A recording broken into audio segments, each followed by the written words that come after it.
Hey there, moguls. It's me, Marshall Silver, your personal millionaire maker. Getting very excited about my brand new show. 2 hours a day, 5 days a week. I'm going to broadcast live to you. In the first hour of the broadcast, I'm going to give you content, information for better sex, more money, emotional, mental, physical, and even spiritual power. I'll also invite some of my cool multi-millionaire and billionaire friends onto the show to give you more direction, more advice, more strategies and gambits for having it all. The second hour is what I'm most excited about. It's when I get a chance to chat with you. Yes, you. Where you can call in, talk to me, ask me questions. And if you say the secret word of the day, you could win $5,000 cash. At the very least, if you're the most interesting call of the day, you could also win 10 ounces of freshly minted Marshall Silver 999 Fine Silver. All of that and more. Brand new Mercedes-Benz sedan or SUV up for grabs. My personal Rolls-Royce Phantom up for grabs. All the knowledge to get everything you want and so much more. All you got to do is log in to the show to get information about its release coming up. 2 hours a day, 5 days a week, coming to you live from the bunker right here at Studio Money. I'm Marshall Silver, your personal millionaire maker. Let me bring in our hypnotist, Marshall Silver. It's Marshall Silver, ladies and gentlemen, the world's fastest hypnotist.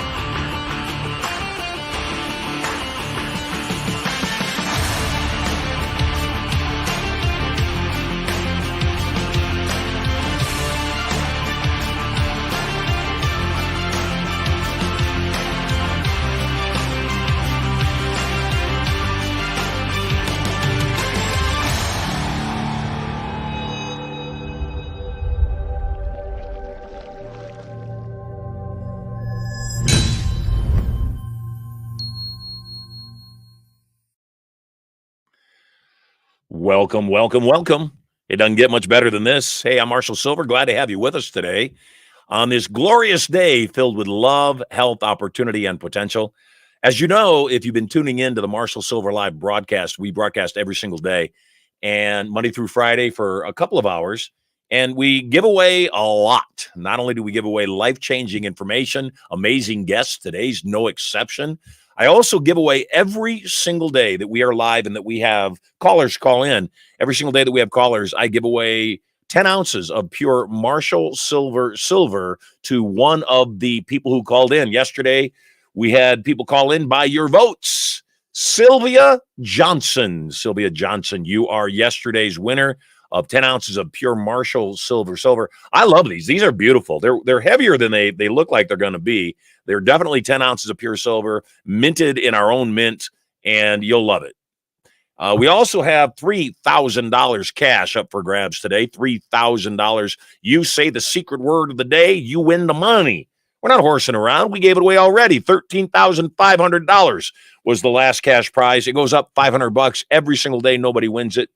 And today's no different. So make sure that you contact me at studiomoney.info/live guests to get on the air. And if you're interesting, if you're fascinating, and people just frankly like you, you could win some cash. Hey, today is a fun show for me. I like this guy a lot. He is an 8-figure agency whose creative vision and entrepreneurial spirit has catapulted him to the forefront of the design and development industry. You're going to learn some insights that he's gained from running award-winning projects and how those experiences became the cornerstone of his diverse ventures. He's a best-selling author, an acclaimed speaker, a serial entrepreneur, and Ali's journey is a compelling narrative of innovation, leadership, and the power of creative thinking. Please welcome to Marshall Silver Live, Ali Haseeb. Welcome, Ali. Glad to have you on the show. Marshall, I'm not going to lie, that was one of the sickest intros I've ever seen. So props to you. Well, my brother, you are loved. Welcome home, man. Thank you so much. I appreciate you having me. Now, you and I have chatted before, haven't we? Yes, sir. I thought so. So tell me, your background looks very bright. Where are you calling in from? I'm currently in Miami, Florida, my second home. Lovely. And where's your first home?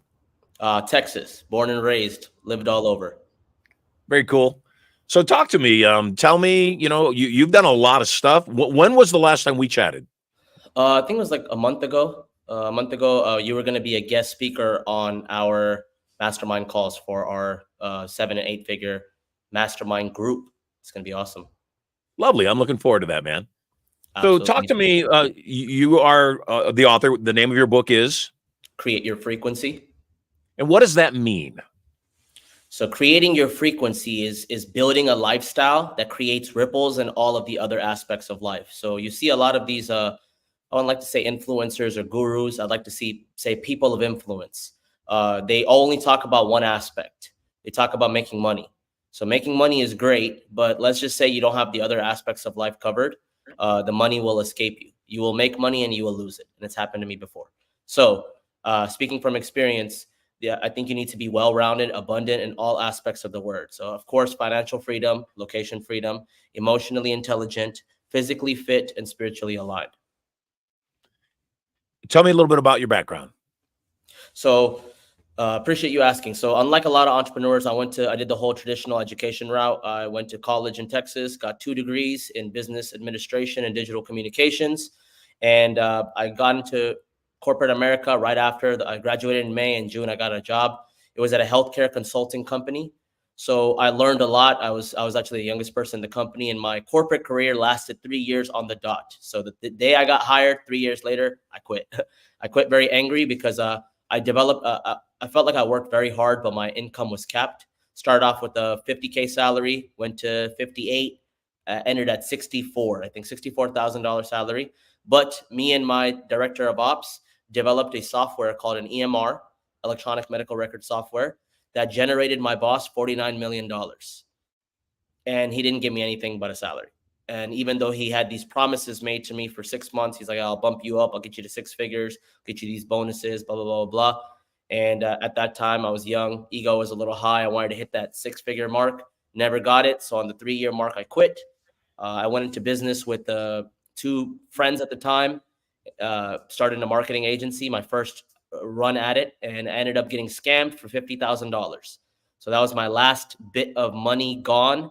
I remember sitting frustrated, staring at my car seat new car I just got that I couldn't make payments for. And I had to ask my dad for help, and he came through for me. So that moment was November 2018. And I remember having a conversation with the higher power. I was like, all right, God, I'm going to go all in on this entrepreneurship. I'm never going to go back, but I'm going to give up everything that doesn't benefit me. So that day I cold turkey stopped drinking, smoking weed, and partying completely. Stopped. Lovely. Yeah, completely. It was literally cold turkey. And after that, I haven't done it since. And that next year, that was my first year in entrepreneurship. I ended up doing 2 pretty cool things. I ended up writing the book and launching it and securing a 20-city speaking tour for college students. And it ended up that calendar year, 2019, we generated $250K in revenue our first year of business. So I'm like, all right, this is cool. Entrepreneurship. I made more than 3 years of corporate America. Obviously, it wasn't all profit, but it was super cool to see that number on our Stripe account. Continued the run. We were in the marketing world. So this is my second run now. I had a business partner. We started this marketing company called Principles Creative. The word principles was based on one core value: doing good business with good people, because the last 2 people I did ventures with weren't good people. So it's kind of like a FU to everyone that did me wrong. And I was like, you know what? We're not going to scam people. We're going to fulfill our services. We're going to under promise, over deliver. And from there, entrepreneurship journey started, physical fitness journey started, loved coaching, teaching. I loved just being creative, started developing a lot of stuff, UX, UI, websites, apps, did a couple of crypto projects, ended up really combining 3 aspects: entrepreneurship, creativity, and spirituality. Once you combine those, that's kind of all what my brand represents. My nickname is Ali the Alchemist. So I feel like, when you're doing entrepreneurship, it's literally creating something from nothing. You take an idea and you execute it. You take a piece of paper and a pen, you make art. You take some code, you develop a website, and then you take people where they are and take them to where they need to be. I like it. And I like Principles Creative. I like that whole concept. And I'd like to start there, and then I want to get in deeper to what your expertise is. Yes, sir. I say it out loud, and I've said it a lot of times, and I'm certainly sure that I've lost some friends over this thing that I say, yet it's the truth. Most marketers are full of crap. and they do a really good job marketing themselves. They do a really good job marketing their marketing services, and then inevitably they fall bad on the back end. Why do Mm, you suppose that is with so many? I mean, it's disproportionate in the industry as far as I'm concerned. absolutely. Well, that's a great question. I think there's two or three problems. The first problem, people are marketing shit they don't believe in themselves. So they're just selling just to make money. Okay. And if you're good at marketing, just like you hear shitty music on the radio, they're just good at marketing. The music's not even good. Same thing with products and services. People are really good at just driving traffic. So the first problem lies in when people, market stuff they don't believe in and just trying to make a bet, right? That's the first thing. Second thing is, marketing, perception marketing is pretty easy to do. You see all these people on social media, they get, their cars, they get the watches, they go out, to clubs every weekend. People are like, I want that lifestyle. And they don't really see the depth of, what it comes with, So the second thing is the wrong intentions. And I think the third piece of the puzzle is people are doing it just to make money. They don't really care about, making impact. So the way you reverse that is you find good products to sell, you make sure you under promise, over deliver, you have a good team. And so that's why I'm very careful in the projects I work with. And we don't take on everybody and anyone. Last 3-4 years, we had like 300 plus clients. In this last year, we only have 10. So it's a lot quality over quantity. Do you work with a particular type of client?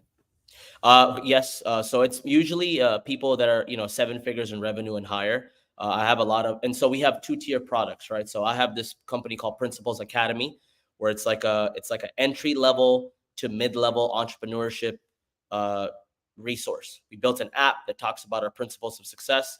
We broke it down to 3 principles. The first one being the principle of personal development. The second one being principle of health and spirituality, and the third one being wealth creation. And the reason we did it this way is only $50 a month. The app actually drops next week, but it's entry level. Anyone can come in and learn about credit, funding, meditation, spirituality, breath work, fitness, sales, marketing, but entry level. Okay. So anyone can do that. That's our low ticket product. Now, if you want my team, we have 5 partners and 20 plus employees. If you want our creativity, our direction, our strategic input, our collaboration, our deliverables, it's a higher tier. And that way there's a qualification process we have to go down, make sure it's a good fit for each other. That way we don't want to do a 1 month, 2 month projects. We want 6 months, 1 year where we can really come in, make an impact, handle end-to-end marketing services, generate you leads. And then you're like, hey, I don't know how you did that, but do it again. So we just, build a long-term strategic partnership. What do you think is the biggest challenge facing people in this day and age in marketing? Misinformation. I think there's a lot of fluff out there. So there's so many books, so many YouTube channels, so many podcasts, and all of them are. I would say it's the easiest time ever to make money, but it's also the hardest time ever. It's a delicate balance on the spectrum. So you got to be able to first, get good at a specific skill set, find your niche, find the team to make sure you fulfill. Because it's very easy to do the front end and never fulfill the product, right? People make, $1,000 courses, $5,000 services, whatever the case may be, and they never fulfill, and they end up, people end up getting scammed. But I think the biggest challenge is getting rid of the fluff and finding the right information that actually works, and then risking it, putting the work in, and making sure you get results and just optimizing as you go. You were born in America. Born and raised in Houston, Texas. Except I saw you posted something about loving America. I do love America. I know that, but you also in that post acknowledged that there was a point in your life where you didn't feel that way.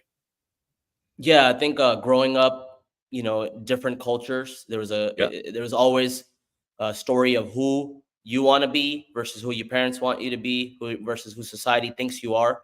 So there's always I think every immigrant goes through that struggle.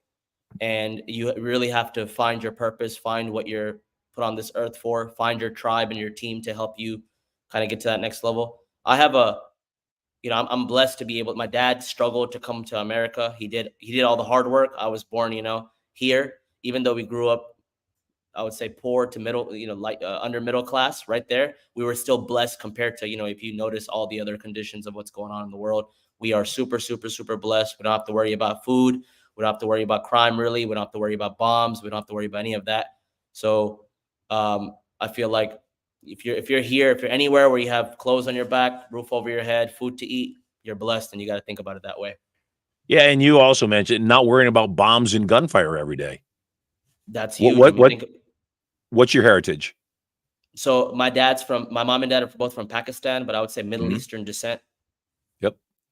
Yeah, and I just think, so many people that are born in America, even people born to immigrant parents, don't realize what their parents went through and don't realize what the majority of the rest of the world lives through every day.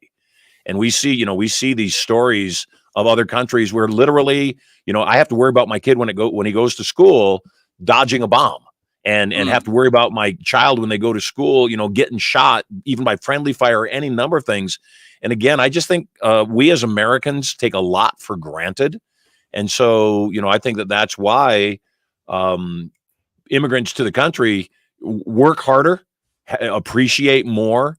Obviously, growing up as a Middle Eastern person, there's still a lot of resistance inside the United States toward people that of Middle Eastern descent, no matter what it is, whether it's Paki or Iranian or whatever it is. How was that for you growing up? And again, this is off topic, except my own belief is that what you posted in there is something that people have to get to on their own, whether they're an immigrant or from an immigrant family, because we're seeing it a lot with native, fourth, fifth, 10th generation Americans who hate America. And it's like, do me a favor, go travel a little bit and then come back and tell me how much you hate America. So Absolutely. what's your thoughts on that? Well, I mean, you hit the nail on the head. So I've been blessed to be able to travel all over the world. I remember a specific story, actually, I was just sharing with my business partner. I remember 8-year-old me going to Pakistan and playing downstairs with all the kids. And then my mom asked me, hey, come upstairs for dinner. And then I asked all the other kids, like, hey, you guys go to dinner, go to your families. And they're like, we don't have families. This is where we live. And I'm like, huh? I didn't catch it at that point. And I'm like, the first day I didn't get it. The second day I didn't get it. The third day I'm like, guys, are y'all gonna go back home or what's going on? They're like, we don't have homes, like we don't have parents. And that one blew my mind. And I'm like, oh, there's kids here, 8 years old, that don't have families. I've been to a lot of different spots in the world, and there's people that are so happy they don't have much. They don't have to worry about watches and cars and clothes and dinner, steaks, and all this kind of stuff. They're just happy with what they have. So that put the perspective for me, like being able to be born here and literally pursue and live the American dream, and then going back global and contributing back to the world. We have a big philanthropic aspect to our businesses. So being able to give back here and there, it's very important. What makes Principles Creative unique? I mean, obviously, principles make you guys unique, but all things being ethical, apples to apples, another ethical agency, what makes you stand out? What do you do better or differently than other agencies? So I'll shift the focus now. Our business is not called Principles Creative. It's called Principles Academy, because we've shifted from the agency approach. Even though we have an agency under a different name, we are revolutionizing the education system. So Principles Academy is what we're pushing. That's our curriculum. We have some of the best coaches in the world. We have a sick app coming out that people can go and learn for $50 a month. So what makes Principles Academy different than everything else is a holistic approach to living life. It's not just about making money. Money is actually the last piece of the puzzle that we teach. The first one is personal development, learning how to go from a fixed mindset to a growth mindset, getting rid of your bad habits, being accountable, learning how to articulate and communicate, networking and connecting with other like-minded people, learning how to learn. Then we go to health and wellness, and then spirituality added on top, because when you take care of your mind, your body, your spirit, you do breath work, you eat the right food, you get rid of bad habits like porn or chasing girls or whatever the case may be. Now your mind and body are in line. So when you do make the money, you don't have bad habits, you don't go blow it, you don't have bad spending habits, you don't have bad intentions, and you're not scamming people, stuff like that. So what separates us from everything else, we have a holistic approach, and we really want to teach people how to be better men and women, not just make more money. And how long has Principles been in business? Principles Academy is about a year now. We've been developing our platform. We have a desktop app, iOS and Android, being built out right now. We have amassed a following of over like a couple of million on Instagram. We have a bunch of pages. We just started our YouTube. We've been doing our Principles podcast, and we've been having some cool guests. but it's still like I would still say it's early stage. But we already got valued at I think it's a $6 million valuation pre-revenue, so going pretty good. I think it comes out the end of April. So super excited. Can't wait to share the vision with the world. Your app comes out at the end of April. Yes, sir. Yeah, tell me about that. Obviously, the app development process is long and not always easy. How did that work out for you, and how did you go about that? I just want to add into that mix.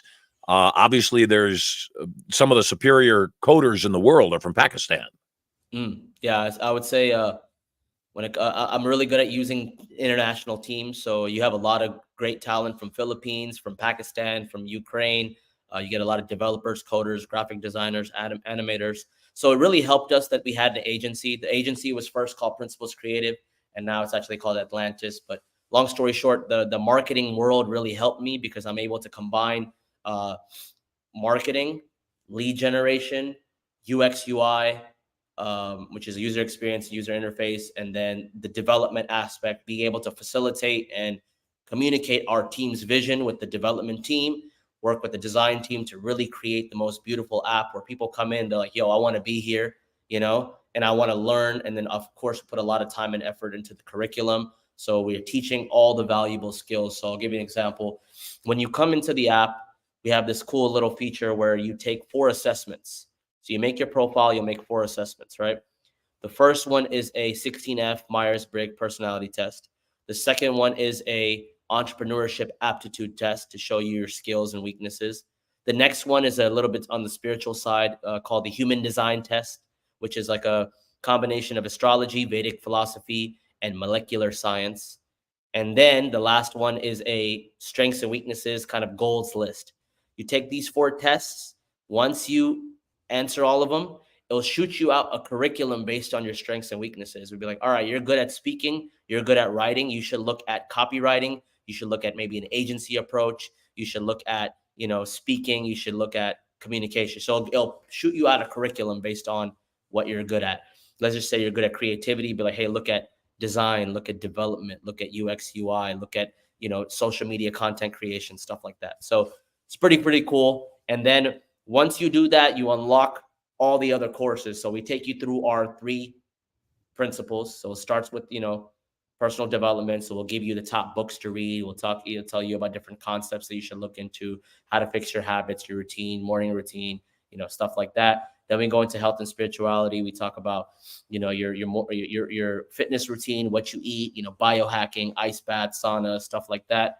We talk breath work, cool spiritual stuff like that. Visualization, meditation, Silva mind control method, all that kind of stuff. And then we go into money-making skills. So we're like, all right, we'll learn social media, learn personal branding, learn how to network online, learn how to use virtual assistants to automate your life.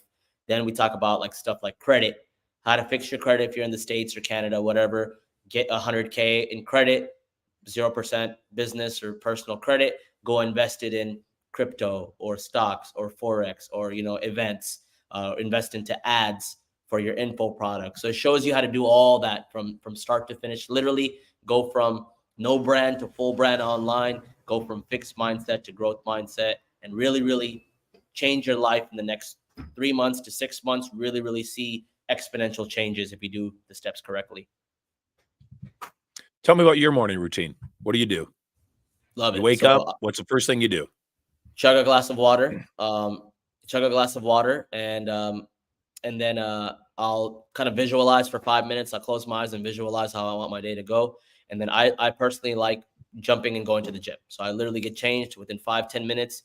We're in Miami, so, Boxer Fitness is 5-minute walk. So I'll run downstairs, usually take my pre-workout, run downstairs, get a good workout in. I'll usually turn my phone on Do Not Disturb, no calls and stuff in the morning. About 7:30, 8 a.m., I'll get up and till about 10, I work out, shoot a little hoops, do a little cardio, do a little abs. Usually my girl is with me, my business partner is with me. And then as soon as I come upstairs, I'll shower, change, do breath work and my affirmations and a little journaling. So I always carry that with me. And then I start my to-do list. So our first meeting is usually at 11 a.m., usually 11, 12, 1. We have meetings with all 3 companies. So we call it the huddle. Usually do the huddles. And then from there, we proceed the rest of the day, whether shooting content, shooting a podcast, attending in-person meetings, stuff like that. And yeah, we go from there. Tell me about your podcast. How long's it been on? What's it called? And how's it going? So it's been on for about 2 months now. We've had 8 or 9 amazing guests, like very, very high quality people in all aspects of life. And, people that really have principles. They have changed the game in their own way in their field. And we have a high quality production. We do in-person studio, 6K cameras and 2-3 camera angles. And then we have an editing team of 12 plus editors. So our content's the best. And yeah, it's been going sweet. My biggest thing is I love learning. I love learning from books. I love learning from conferences. I love learning from YouTube and podcasts. But my favorite way to learn is from other people. So I just like talking, asking the right questions, exchanging knowledge and value. And yeah, man, I think our goal is to, by the end of this year, start monetizing it. We're going to actually build our own studio pretty soon. We've been using other people's studios, but we're going to build our own studio so we can have, host these events and stuff like that. So going really well, man. Super excited to see what we can do with it. You said you have 2 degrees. Where did you go to school? So I went to UT San Antonio and UT Austin. Got it. So you have 2 degrees. You went into corporate America, stayed there for exactly 3 years. How valuable or useful even was your college education? And then what did you learn inside of corporate America that not only taught you, but also made you run away? Beautiful. Good question. So first things first, I went down the traditional education route. My business partner did not. And we came to the exact same conclusion. Post-COVID, education system is terrible. It's useless, waste of time. And learned that when my little brothers were doing 1-hour Zooms of school and then no homework the rest of the day. It was like terrible. Like it's literally a waste of time. You take a kid who has creativity, vision, energy, all this, and you put them in a classroom. You teach them shit they don't need to know that could be done by a computer or, a software. So with that being said, the biggest thing I learned in college, and I was blessed to be able to, I was pretty academically gifted. I got a scholarship. If it wasn't for the scholarship, we definitely could not afford to go. So I'm blessed to be able to receive something. Again, my dad coming over here, putting in the work so I can, apply for the scholarship, submit my grades, write a couple of essays, and I got a scholarship, Yeah. So I was blessed enough to do that. And they pretty much paid me to go. But I didn't learn shit that I still carry to this day. Anything, literally nothing. The only thing that I really, really learned in college, besides learning how to be my own man and fend for myself and cook and clean and do all that kind of stuff, was the power of networking. So actually, I was a part of a business fraternity. I have it tattooed over here that taught me the power of a network and how to literally walk up to anybody and start a conversation and connect with them and not be afraid to put myself out there. And I started networking pretty heavy, and that's kind of why actually that's exactly why I was able to go on a speaking tour, because it was my fraternity brothers that was a director for a college program that we connected, and he's just like, "Yep, come, we'll pay for everything. Just here's the 20 cities you got to go to," and I think I got to go to 9 before COVID hit and stopped me, but super cool. And for the corporate America question, the biggest thing I learned was the ability to talk to different types of people. You have to be able to, it's not about what you say, it's about how you say it. Being able to connect with people in different walks of life, different backgrounds, economic statuses, different cultures, for all a common goal, which is, getting the job done, whatever that job may be. So between networking and learning that skill, just people person, interpersonal communication, intrapersonal communication, and being able to, just talk to anybody, connect with anyone, and eventually, either have them as a client or I even have them as a coach. Like I'm big on paying for coaches, but eventually just developing a relationship where it can go mutually beneficial, I teach a lot of speakers, and my skill set is different than most in that I could care less how well you speak from the stage. That's a benefit. That's a bonus. Except you could be actually awkward on a platform and use that awkwardness as a tool to convert more, to sell more, to close more. And again, what I believe is that authenticity is the number one driving factor for rapport, for trust with somebody else, is just being yourself. Yes, sir. It's fascinating to me when I have 3 children, 13, 11, and 9. And it's fascinating when people meet my kids, one of the first questions they'll often ask is, so where do you think they're going to go to college? And my response is always the same, that I pray they never go to college. And then people kind of look at me funny, and I say, look, I'm a high school dropout. Then I felt guilty because everybody told me the same thing. You really need to go to college. You really need to continue your education. And then I went to college for a year and a half and felt worse about college than I felt about grade school. And I said, I'm not learning anything. I already have a full-time position with a man that I'm watching become a deca millionaire 60 times over. And I'm getting more of an education just going to my job than I'm getting in my classroom. 100%. And you're right. You know, you said something about COVID changed everything scholastically. Yeah, the colleges all figured out they don't have to carry all the debt and the burden of actually having a physical facility, that they could charge people sitting at home on their Zoom the exact same amount of money that they were charging them to attend school in person. And so, yeah, I would agree. If nothing else, there's a lot of great things that came out of the scamdemic. And one of the great things was people realizing that they don't need to physically be at a school. In fact, it's almost worse because of the distractions of college and all the temptations that happen at a college and a school and everything. I told my kids, who we homeschool now, that if they ever want to go to public school, I'm happy to let them go. If they want to go to college, I'll fund college or I'll fund their business, whichever they want. If they go to college, they got to pay me back. If they fund their business, they got to pay me back.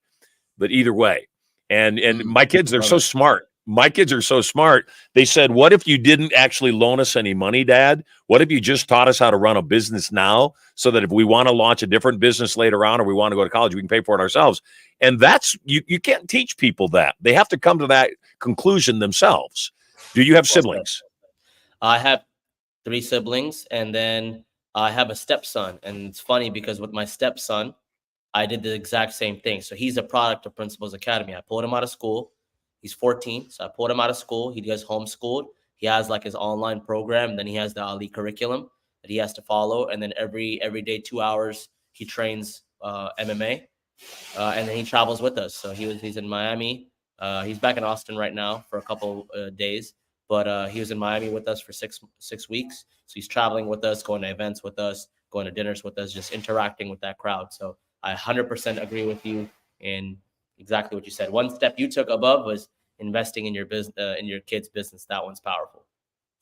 Yeah, my daughter launched her first business at 7 years old, and already is thriving. She's got a jewelry line called Prosperity Style. Her name is Prosperity, and she's thriving. You know, for her at 9 years old to have a business that is thriving in the way that it's thriving, she can never go back. One of the other things that we're doing for our kids is we're launching a weekend entertainment product called Kid Show. And it's an illusion show, magic show by my kids for kids of all ages, with the overlying message being to other children, you don't have to wait until you're an adult to have your own business. You can have your own business right now. And if you'd like to learn about having your own business, we teach kids entrepreneurship through our program called the Young Entrepreneur Society. And it's a completely free curriculum, doesn't cost kids anything, because I think that that's the biggest thing that we can do is help our children. Again, you're the child of an immigrant, somebody who battled everything to get to this country, to be able to give his family, you and your siblings, a better future. And so, you know, for my children, they've been raised on private jets and palaces in Las Vegas and a home on the beach in San Diego. Most people would expect them to be spoiled, and they're just the opposite. You know, they get 10 Christmas gifts at Christmas. They don't get any more. Santa Claus brings them 1, and mom and dad bring them 9. And then anything else they want, when they come to us and they want something, they say, what do I need to do to get this thing? If they want a new Nintendo, what do I have to do to get a new Nintendo? Well, the Nintendo's, $500. So here's how you're going to get it. And that way, in my opinion, they understand action reaction. They understand stimulus response. And so their brain isn't wired to, how can I motivate or inspire or manipulate my mom and dad into doing something for me? Their response is, okay, how do I make my world work? Beautiful. Tell me, just curiosity. I have 10 siblings myself. Out of curiosity, Are your siblings entrepreneurial at all? So one of them is, two of them they're still a little younger, so they're finishing up their high school and stuff like that. But it's funny because they are ahead of the normal crowd. You know, they have their health and dialed in. They go to the gym daily. They eat clean. They have their routines. They read a lot of the entrepreneurship books. One of them I'm helping start a venture. He's doing a clothing line. So slowly we're getting into it. The biggest struggle that I found is I don't want to be too forceful. I want to make sure, like you said, they have to be ready and come to me. Because like I have a quote that says, you can take a horse to the water. Sometimes you can force him to drink it, but you can't make that horse thirsty. So Right. I want my little brothers to see me. I got to lead by example. And I want them to see me and be like, yo, yes, I want it, what you have. You know what I'm saying? So there's a like a deal in my family. If you want to go to college, if you don't have a backup plan, sure, but you fund it yourself, just like I did. Right. Yep. But if you don't, no worries. You can work with you can work with any of my companies. It's open for you. So it's up to you. Growing up poor was a benefit to me. 500% true. So I want that message to go out and resonate with anybody watching the broadcast or who watches any of the replays, that being poor growing up, not being able to ask mom for anything, yet still wanting a bigger life. I started working full time, 40 plus hours a week when I was 10 years old. And I have no regrets. I crawled through the muck fields, weeding I grew up on a farm in Michigan, and our farm wasn't operational, but the neighbor's farm was, and he paid me $1 an hour to crawl through the fields and weed his carrots and his spinach. And again, my work ethic is I don't see work as work. Work is life. And some people will say things like, I need to escape, just get away from my business for a day. And my belief is if you have a business you need to get away from, you're in the wrong business. Elon Musk, Elon Musk, good example. People ask him, how much do you work? And he says, I don't work at all. He said, this is just me living my life. And so often I ask people, and this comes back to, your app and your academy. What if how you lived your life, and by the way, way better on the background now. I can see your beautiful face more. Thank you. My producer was saying, look, that smile is what we were looking for. He said that guy has such a beautiful smile. He should use it more often. But the whole thing of, about your academy is having a balanced life and figuring out not how do I do things different. The question always is, how do I become a different person? Because when you're a different person, you don't drink, you're not smoking pot. I quit drinking alcohol in July of last year. And again, I always loved my tequila and always loved my wine and never considered myself an alcoholic, because the one thing for me, having that work ethic from 10 years old, I would never let it get in the way of my work. So if I had work to do, I would make sure that I had ample time to get over anything that I put in my body. But then, at the end of the day, the sky was the limit as to how much I would party or drink or have my wine. How did you stop? What was your mindset when you made that transition from being a college party boy, basically, saying, no, I got to get serious about my business and serious about my life? What were your thoughts when you stopped drinking and stopped doing pot? So I was always good at assessing, my priorities, short-term pleasures versus long-term gain, playing chess versus checkers. So when I went down that route, I lost my job, or I quit my job. I lost the money, and I'm in this phase. I'm like, where I want to be an entrepreneur. I have a great work ethic. What's going on? What's going wrong spiritually? What's the issue where God keeps testing me? So it's a very easy answer to me. That's why, like, a lot of my coaching students, it's pretty funny because I'll be like, hey, like, what do you want to change? Oh, I want to make more money. I want to do this. I want to do that. I'm like, all right, well, do you drink alcohol? It's a very simple question. Like, yeah. I'm like, all right, quit. They're like, I don't know. And I'm like, well, you don't want it bad enough. Let me know when you want it bad enough. Not the fact that you have to, not that alcohol is associated with making more money or less money. It's, are you willing to give up the shit that doesn't benefit you? Okay. Same thing. They're like, oh, I wake up at 9 o'clock. I was like, I wake up at 6. They're like, I don't know if I can do that. I'm like, well, you don't want it bad enough. So my question is, how bad do you want it? How bad do you want to make more money? How bad do you want to be fit? How bad do you want the relationship of your dreams? How bad do you want, to retire your mama? How bad do you want it? Based on how bad you want it, you're willing to do whatever it takes. Yeah. And I think that's part of it. When I quit doing drugs, I did drugs in my late teens, early 20s. I called up everybody who ever sold me drugs. And I said, if you ever sell me drugs again, I'll turn you into the police. Because I knew that if I couldn't get it, I couldn't do it. And I literally, of course, all my dealers said, lose my number. Don't call me again. And even my friends that I partied with, that I did drugs with, I said, if I go to your house and you start doing drugs, I'm going to leave. And if you come to my house and you want to, light up a joint, I'm going to ask you to leave my house. So don't do it. I lost every single one of my friends. I literally realized that the only thing we had in common was that we did drugs together. And the same thing. It's weird about alcohol is such an acceptable drug that it's almost a drug that if you don't do it, you're weird. And 100%. so when I quit drinking alcohol, because I drank alcohol and I was the person buying the most expensive bottle of wine on the menu, and that expectation with people was very high. So when I quit drinking, people would say, "Oh, just one drink won't make a difference." And my response was always the same: "You're absolutely right. So why bother having it?" It's funny. I always say, thinking buddies over drinking buddies. Without a doubt. And for me, my beautiful bride, we've been together 17 years, and she's never drank alcohol. And she always asked me to stop, not for any reason, not because I was mean, not because I was abusive, not because she was always embarrassed by me, just because she wants me to live longer. And she just gently nudged me all the time. And I know the date because I checked it on Saturday. My wife was in the hospital, and I just wanted to give her some encouragement. And I'm at 253 days today that I had stopped drinking. And for me, people ask, do you miss it? Is it hard? No, you become a different person. And so you've got to consistently ask yourself the question, would a person of excellence do what I'm doing right now? And if the answer is no, then you got to get busy. Would a person of excellence sleep until 9? Would a person of excellence do alcohol or drugs or be distracted by whatever addiction they might have? And the answer, of course, is no. So then it comes back to, it's not enough to learn. You got to become someone new. And the new you is the person that can perform at a higher level. What are your plans for your business? Where do you see the Principles Academy going? So our goal is by the end of 2025, 10,000 members. And then 2026, first brick and mortar school.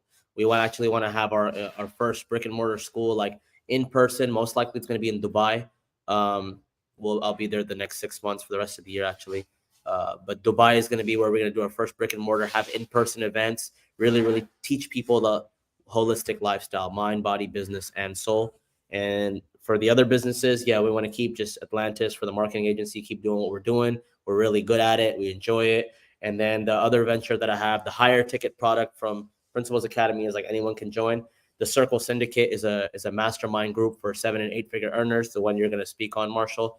And we really want to, leverage our peers and people that know as much as us and know more than us to make impact and income. I'll give an example. The stuff that I'm learning currently is like how to set up a trust, how to set up an infinite banking policy, get your life insurance and liquidate it and then invest it and make, positive returns on your stuff like that. So high level stuff. I want to keep scaling all these ventures. I want to write a second book.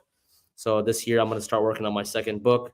And then from there, just, live, experience, make impact, and continue the journey. You said your first brick and mortar is going to be in Dubai. Why Dubai? Dubai is it's a utopia. It's a haven, kind of like a fairy tale land for a lot of people, but I've been twice. I'm actually moving in Q3 this year. And so I'll be in Dubai, and I just fell in love with the culture, the utopia lifestyle where every single, person at every single nationality is living together. And you go up the elevator, you hear 10 different languages and there's no problems. It's just very abundant everywhere you see. The culture is really cool. The food is clean and amazing. You can eat whatever and lose weight. Unlike, some of the downfalls of living in America, everything's processed. So I want to have a global reach. I want to make global impact. So I'm going to have a home here in the States, one in Dubai, one probably in one of the islands in Bali or something like that. Maybe one in Europe. So just be global. What do you suppose is the reason Dubai is that cultural melting pot? And what do you suppose is the reason it's worked so well there? Obviously, the opulence is astounding. But what do you suppose is the reason that it is such a melting pot? And how is it, you're Middle Eastern, I'm not. I'm Polish. How is it for somebody of my ethnicity, a white guy?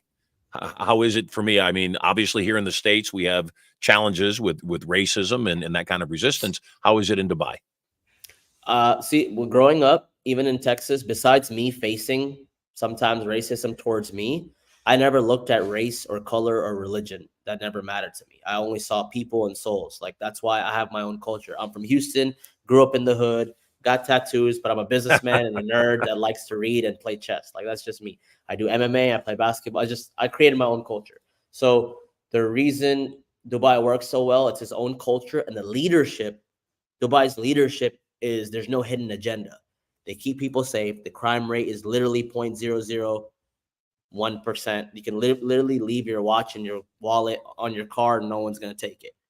And they've developed this strict rules. You know, they developed, I think it's punishments for people that are not doing the right thing, and people respect the leadership. So they just created a utopia, and that's how I think every country should model off of Dubai. So to that, and obviously the laws in Dubai are extremely severe. I saw an article recently about a couple that was kissing and making out on the beach, and they got thrown in prison for public displays of affection. Do you suppose the reason the crime rate is so low is the laws are so severe? If you break a red light, you get like a $5,000 ticket. If you spit gum out, if you just are drunk in public, they can lock you up. If you disrespect the kingdomship over there, they'll lock you up. So it's just one of those places where people go, you know, you're not supposed to screw around. You're there to respect the land, respect the people, respect the place. And if you do that, they respect you. We would be well versed to start reintroducing that here in the United States. Goes a long way. We'll Yeah, solve a lot of purely, problems. without a doubt, purely about respect. What do you think is your superpower? What are you really, really, really good at? Great question. So I feel like I'm good at reverse engineering a business model and covering all aspects of operations. So I can look at a business and I can say, all right, this is what you need to do to systemize, to automate, to lead gen, to operate smoothly. We can save money. We can increase, you know, leads and cash flow. And I'm able to combine systems and very logical mindset with creativity. And I bridge the gap between the two, because both of them, a lot of people are like either strictly logical in the architecture, the infrastructure, or they're really creative, the art, the flow, you know, the masculine versus the feminine. I think I'm very good at combining both. And since I'm able to do that, I test it on myself, because before I market or sell anything, I'm my own case study. My social media, I'm my own case study. My branding, my designs, my website, I'm my own case study. My curriculum, testing it on me, my family first. So anytime that's the first question you asked. How do you get rid of the fluff? Well, you want to make sure they practice what they preach. You know, if someone's, you can see on Instagram, they bought their mom a Lamborghini, they bought themselves a Lamborghini, but their mom is still working. You know, they don't have the best priorities, you know? So that's why, with that being said, my superpower is I test it on myself. I practice what I preach, and then I share it with small group, you know, a little test case study. And then when there's, you know, everyone approves it, there's mass adoption. My Achilles heel, my biggest weakness is my vanity. It's the fact that I've been on stage since I was 7 years old. It's the fact that I open my mouth and people throw money at me. It's the fact that I know that I am the top closer I've ever met.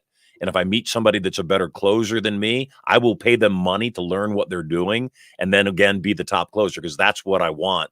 That's my Achilles heel. And so as I have come out of semi-retirement and started to regrow my brand and what the business is all about, one of the key things for me is training other people to be similar to me, surely by themselves, but, you know, to be similar to me. And even now, even with that idea, knowing that I'm intentionally doing that, when I train a speaker and they get on stage and they teach my material, I still have this thing inside of me, like I've just given up my daughter and you know, away at the altar, and she's married somebody else, and I'm going, oh my God, she's not my daughter anymore. I feel like I'm giving my baby away. So that's my Achilles heel. That's my focus of rejection. That's the thing that I have had to work hard to change. What's yours? I feel like I get too emotionally attached to certain things, certain projects, certain people, and I'm not able to be ruthless businessman sometimes, and I'm working on it. Last year, like even like people spending a lot of my time, I'm always going to say yes. I'm always going to provide value. So I'm working more on saying no, making sure I'm worth my, I'm getting paid worth to my time, not just being the nice guy, uh, and removing sometimes emotions out of it. Like, I'll give you an example. There's one employee I didn't want to get rid of. Like, I just made all these excuses not to get rid of him, and ended up biting me in the ass. And versus if I just be like, hey, I appreciate your time and effort and energy. This is what you need to improve. I got to let you go. And so I'll do that a couple of times, sometimes with clients or sometimes with friends. So the last, I would say, year and a half, I've been getting really good, very, very conscious of my time, who I spend my time on, partners that I allow in, people that I surround myself with. So, you have to be able to do that. You have to be able to emotionally detach and think, have compassion and empathy and sympathy, but then also do what's best for you, fill your cup up, do what's best for the business without people pleasing. I agree. One of the biggest challenges that people have is needing other people's approval. And one of the smartest things I ever heard that was massively transformational for me was to hire slowly and fire quickly. Yeah.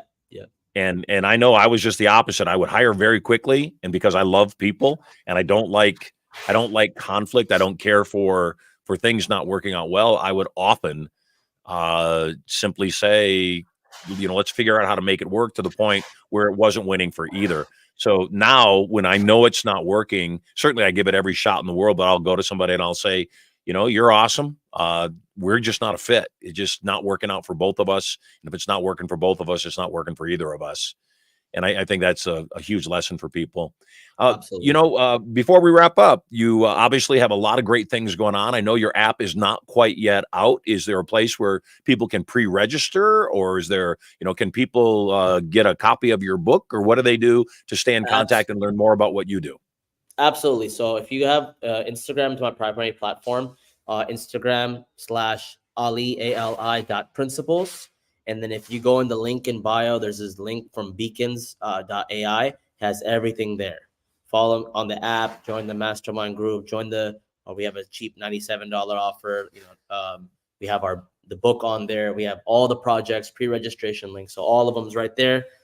Follow the YouTube and do all that kind of stuff. Stay connected. Message me on Instagram. I respond back to everybody. And looking forward to just building these connections.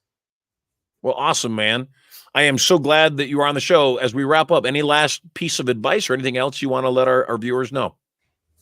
Yes. One quote I'm going to leave you guys with, right? It's actually, I discussed this in the book. A lot of times in science fiction books, science fiction movies, they talk about the space-time continuum, right? They say, hey, don't touch anything here, because if you touch it in the future, it will be entirely changed. So the thought I'm going to leave you guys with is, today, right now, you can make tiny tweak in something that you do that can change the entire future.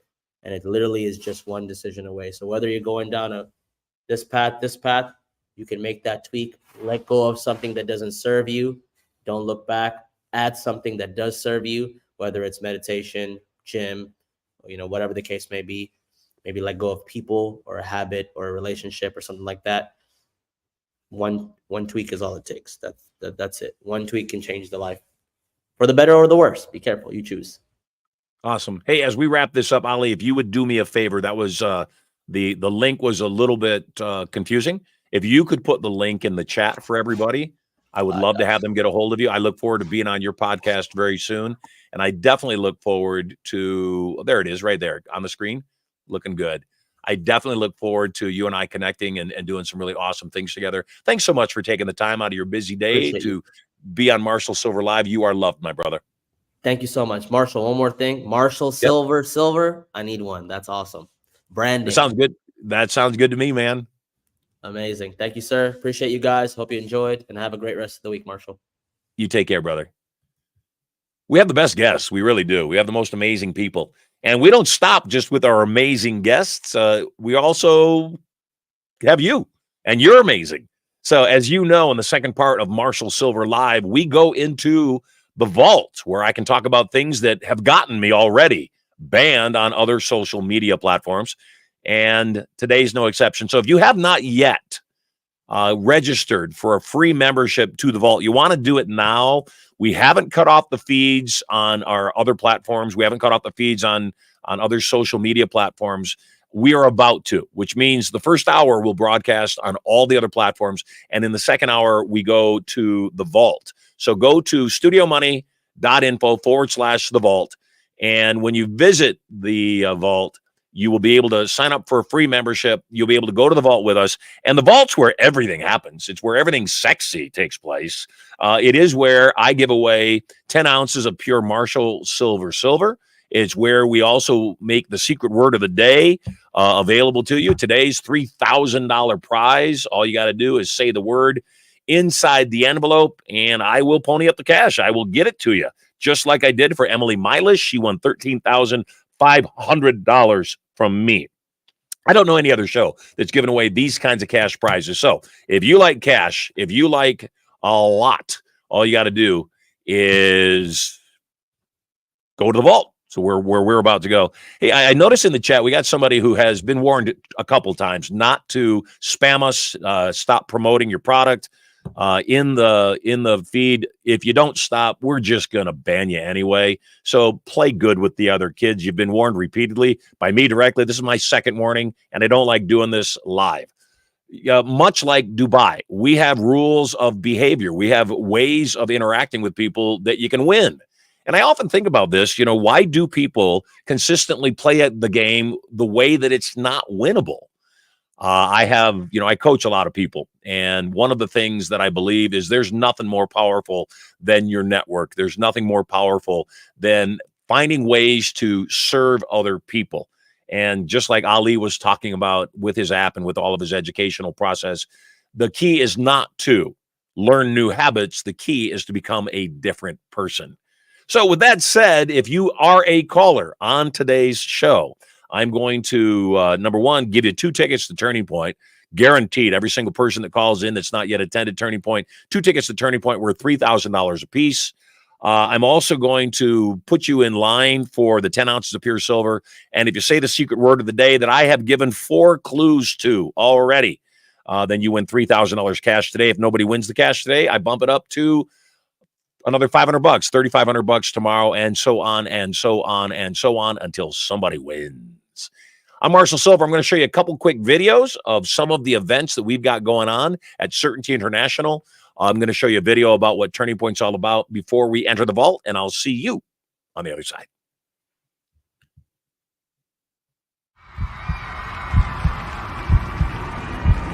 Turning Point. A total change in direction for the better. Who here is ready for a turning point? You absolutely have to have one. Put them high. The 2-day Turning Point seminar is different than any other program in that it does more than just teach you the skills for your relationships, wealth, and power. It also programs you on a subconscious level to put those skills into immediate use. This weekend is about empowerment. This weekend is about you understanding how to take charge of your own life. You will learn total control of your thoughts and emotions. How to use PND, or psychoneural duplication, to take on the thoughts and actions of others to produce similar results.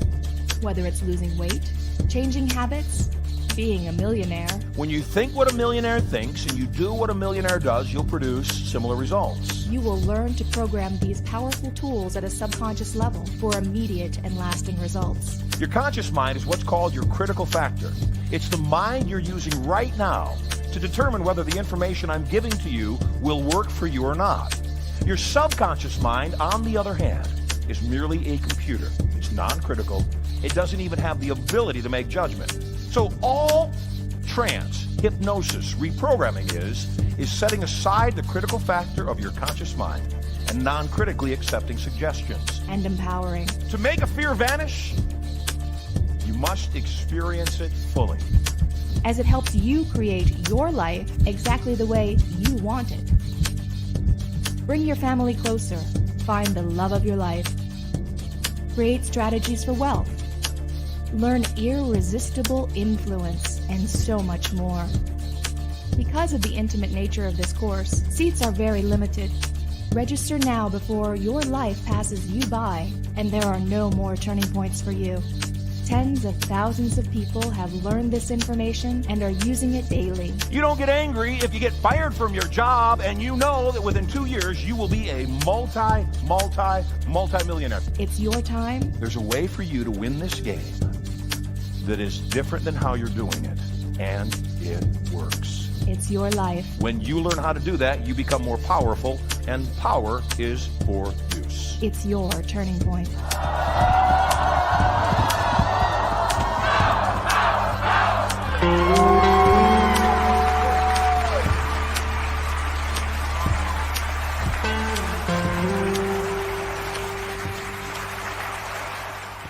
Isn't it time for your first million? Wouldn't it be wonderful to be able to do what you love and learn how to monetize that on a 7-figure level? Do you want to know exactly what you need to do and what not to do to have your biggest year ever? If not now, when? First Million. A 2-day subconscious learning experience that both teaches and programs you with the personality traits and habits of multimillionaires. At First Million, you'll learn how to take almost any wealth vehicle to a 7-figure level or better. You'll learn how to stop using vehicles that don't work, are too difficult, or simply unsuited for you. Making money is supposed to be fun. Stop living your life, getting ready to live your life, and start living a life of adventure. First Million was crafted to not just change what you do, it's also going to change who you are. Instead of trying to become a millionaire, you'll learn that you're already a millionaire, even if the money has not yet been deposited in your bank account. Beyond mindsets, you'll learn the actual personality traits of multimillionaires, so you'll naturally do what millionaires do to produce a similar result. One of the key personality traits of a millionaire is charisma. Imagine being able to walk into a room and without speaking a word, have the entire room drawn to you. Imagine others hanging on your every word, wanting to be near you, to be in business with you, and hungry to buy whatever you're selling. First Million will teach you how to use the charisma that politicians, entertainers, CEOs, and celebrities use to move nations and make millions. You'll also learn how to get more done in less time. You'll learn priority management and what the highest and best use of your time is. You'll learn laser-like focus upon IGAs, or income-generating activities, and you'll learn to let go of anything below your pay grade. What if you had more customers than you ever imagined? What if they came right to you and fought to buy from you? At First Million, you'll learn attraction marketing and strategies to get others to pay you for your marketing and advertising before they even purchase your offer. When you attend your First Million, you'll begin to see an overwhelming amount of amazing opportunities all around you. You'll look through the matrix and easily identify target-rich environments. You'll learn dovetailing and stacking strategies to acquire more customers and do more business with the customers you already have. Unless something is sold, no money is made. Whether you're a sales pro, a novice, or even scared to death of selling something, your First Million is going to have you fall in love with influence and enjoy it as the game that it is. When you believe in what you're selling, you're obligated to sell it. You'll learn exact language patterns of influence and persuasion. You'll learn how to get others to ask you for what you're selling and have them believe it was their idea. You'll become dynamically able to use arcing statements, direct links, embedded commands, and so much more. An entire tool belt of selling gambits will be yours after you get to your First Million. As a First Million alumni, you will be clear on what you need to do to GTFM, or get the freaking money. You deserve great wealth, and your First Million will help to raise your self-esteem around the topic of money. The amount of money you make will always be determined by your own self-image. You'll learn what billion-dollar corporations already know about outsourcing, how to get anything below your pay grade done for pennies on the dollar. Your First Million will give you the groundwork to understand presentation skills and the highest paid profession on the planet, public speaking. When you graduate from your First Million, you'll be able to create presentations that inspire with confidence and power. If all that weren't enough, there's so much more. Making your first million is almost certainly going to require that you manage at least a small team. You'll walk out of the course with the knowledge of how to lead teams and synergistically get more done in less time. Technology has made our lives so much easier as we've learned how to harness it. The First Million course will teach you what is up to date and available in technology so that you can use that cutting-edge technology to get more done and have more fun. You'll also learn how to harness the power of the internet for massive passive profits. Every time you attend Your First Million, you'll learn new technology and internet marketing strategies as these two portions of the class change every time you attend. It's like getting a brand new seminar each time you come. If you're a representative, you may attend Your First Million as often as you like, totally free, with your enrollment in the First Million course. If you're not yet a rep, or if you have not yet invested in Your First Million, enroll now. Everything begins in thought, and you know what you want to say. Go ahead, say it now. Say it out loud. I'm ready for my first million.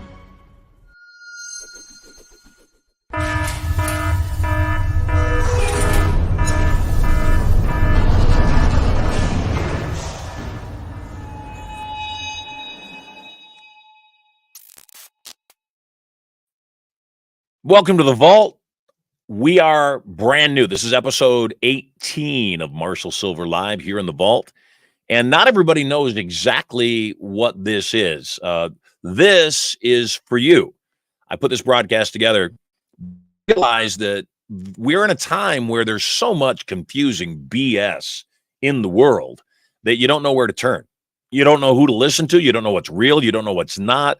Mainstream media is 100% propaganda now. Almost impossible to find anybody that's not bought and paid for. And the news in particular is not the news anymore.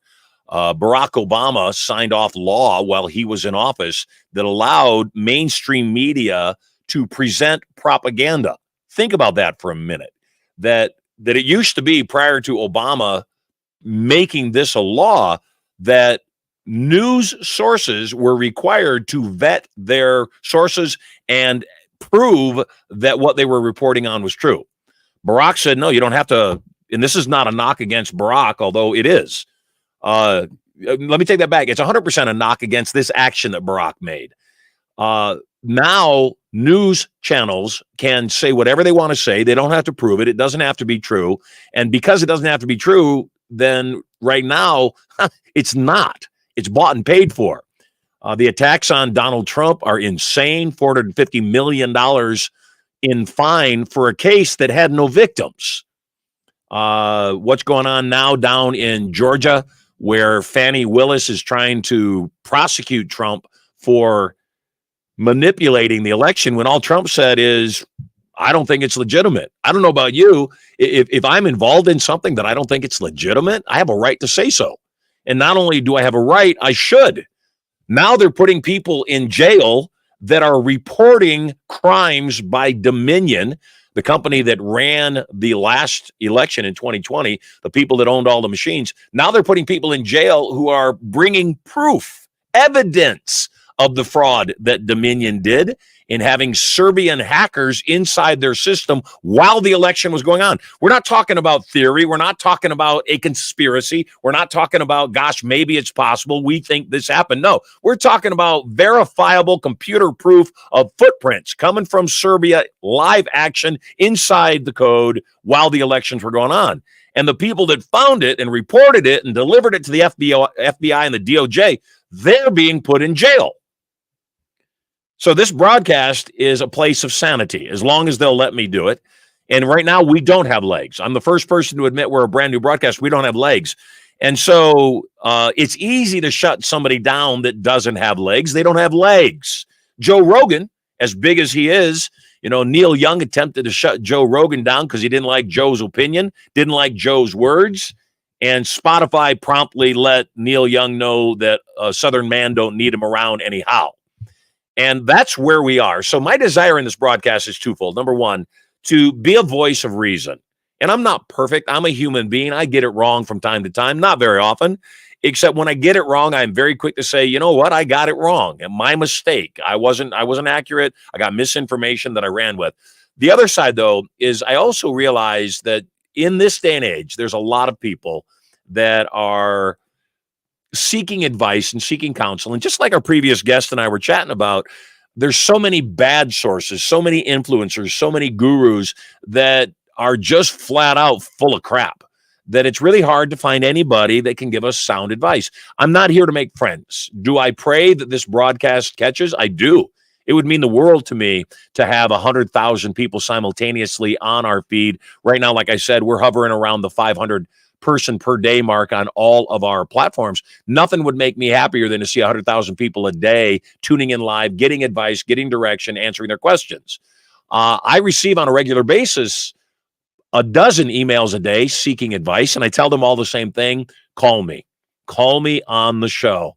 Just call me, get on, and let me help you. Sometimes people are concerned that the question they have will be something that they're embarrassed about. And I say, use an alias. I say, put a mask on your face. Do whatever you want to do. If you want to do the call with audio only, we can do that too. Except that the challenge is that I'm not able to help you unless you call in studiomoney.info/live guest. Unless you go and get yourself registered, I'm not able to help you. And I think that's the case for a lot of people. So many people. I have a friend of mine who's going through some major depression, and I have presented all sorts of options to them on how to get out of their funk. I've been in the funk myself. Twice in my life, I was suicidal, and I really thought that was the easiest way out. And the only thing that kept me alive, frankly, was you. It was the idea that I would be setting a really bad example for other people. And I was afraid that if people saw that I couldn't handle my stuff, heck, nobody could handle their stuff. And so I didn't. And thank God I didn't, because obviously now I'm living a life that even I couldn't fathom, couldn't have ever dreamed of previously. The most perfect wife in the world for me. Erica is a blessing. And by the way, many of you obviously care about my wife and care about me. A lot of people were asking, how's Erica doing? 100%. She is back. She's feisty as ever. And my beautiful bride is rocking it again. I have 3 absolutely perfect children, Sterling, Maximus, and Prosperity. They're awesome. They were raised in this environment. They were raised not just in an entitled environment where we have money, which we do, thank you, God. They were also raised in an environment where they are expected to measure up. And if you don't expect somebody to measure up, that's an insult, whether it's your kids or your spouse or your friends or your business associates or your teammates or employees. Not expecting somebody to measure up is an insult. And then finally, this show is a place where you can get advice on a regular basis. Doesn't cost you a dime. Tune in. And if you want to advance and get more advice, then by all means, we invite you to come join us at Turning Point. The other piece of all this is that we have a remarkable opportunity for you as a listener, as a viewer, to also make some big cash. How would you do that? Well, if you referred somebody to this broadcast, then they ended up buying any of our Silver Certainty International Marshall Silver products, then you also would receive a 30% commission on any direct referral that ends up investing. We just had a Turning Point in Las Vegas that some of our audience, some of our listeners, some of our viewers, some of you invited some people to. One person invited 3 people. The other person invited 1 person. And all 4 of those people ended up investing in our highest program, our Inner Circle, with a retail of $70,000. Well, 30% of $70,000, if they got no discounts, 30% of the full retail would be $21,000. I don't know about you. If I were watching a broadcast that not only was good for me, that helped my life, that was also entertaining and fun, and it also made me $21,000 with 1 person, 1 referral, my gosh, I would make it my daily practice to tell all of my friends, go check out this broadcast. And, let them know I sent you. When you get to the Turning Point, let them know that you are a referral of me. And again, whatever they buy, 30%. It really is that simple. How much money can you make? I don't know. This past week, I just wrote a check for $90,000 to one of our referring affiliates. One of our other referring affiliates has sent about 45 people, and as the dust has settled, earned about $250,000 $100,000 from sending about 45 people to the broadcast, to the Turning Point, and so on. So all I can say is, if you're looking for a side hustle, if you're looking for the opportunity to make some money, change some lives, and feel good when you go to sleep at night, all you got to do, let people know about the show. Second part of the show is designed to answer questions. Like I said, we are on day 18, and we find ourselves at an interesting point. Here's the interesting point. Although we've got, like I said, about 500 viewers right now on the broadcast, I have nobody in the green room, and I am not one to give gifts to people that don't want them.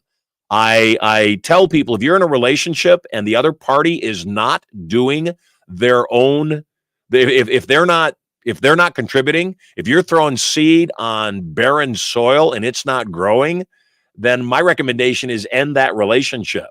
I have been in relationships where it was all me giving.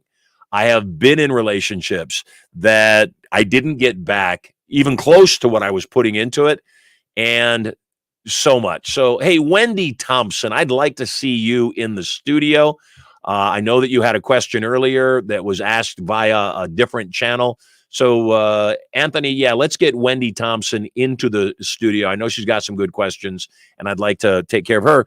My point in all this, though, is if you find yourself in a place where the people that you love aren't responding to you, know they're doing what they want to do. There's a movie called He's Just Not That Into You. And the whole premise of the movie are people that go on dates. They think the date goes well, and then the person they went on the date with doesn't return their calls and ghosts them. The fact of the matter is, it's true. They're just not that into you. And again, the link to the green room, Chelsea and Wendy and everybody else attempting to get on the air, is studiomoney.info/live guests. I see Wendy is attempting to get on. Not sure what the hiccup is back in the green room, but absolutely, Wendy, call the producer, Tom. He'll take care of you. He'll give you the link to get directly in.